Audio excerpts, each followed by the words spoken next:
Introduction. An educational tour to Qutb Minar has been organized by Dhruv's school. The history teacher, Lata ma'am, takes the students around and tells them interesting details about the monument. Their attention is diverted by the laughter of some boys from another school. They turn around and find them scribbling their names on the walls around. Lata ma'am tells them that such monuments are public property. As citizens of India, it is our responsibility to protect them.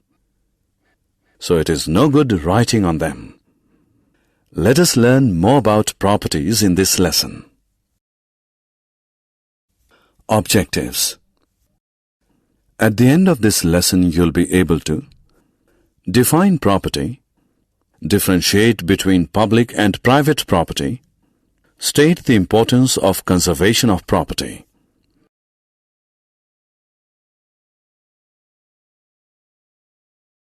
Property. Property is anything that is owned by a person, a group of persons, or government. Houses, vehicles, farmlands, historical buildings, trains, and post offices are all properties.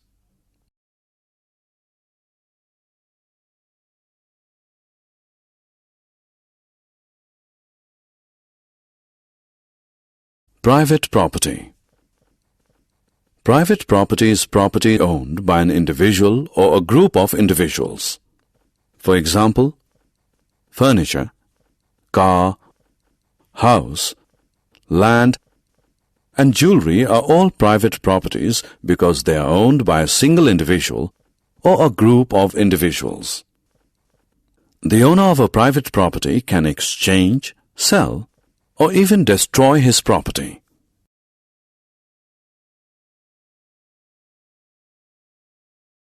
Public property. Public property is property owned by the government. Such property is meant for the welfare of the people. It is available for public use. All people of the country have equal right to use it. Public parks, trains, post offices, roads, public schools, public colleges, and government hospitals are all public properties.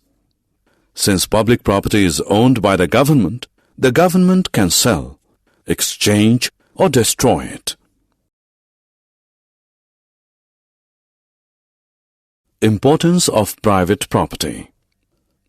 Ownership of property improves the social status of an individual. Private property can be exchanged for money in case of emergencies. Importance of public property. Public properties like parks, hospitals, roads, railway stations, etc. are for public welfare. They provide comfort and convenience to the public. Some public properties, like historical monuments, showcase the glorious history of a country. They are the pride of a nation.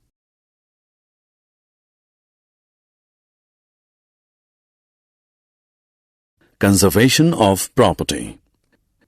People should take care of property. People should invest their money in properties that can give better returns. People should not harm or deface public property. It is their responsibility to protect and preserve them. Summary. Let us summarize what we have learned. Property is anything that is owned by a person, a group of persons, or government. Private property is owned by an individual or a group of individuals. Public property is owned by government. Public property is for public use and welfare. We must preserve and protect property.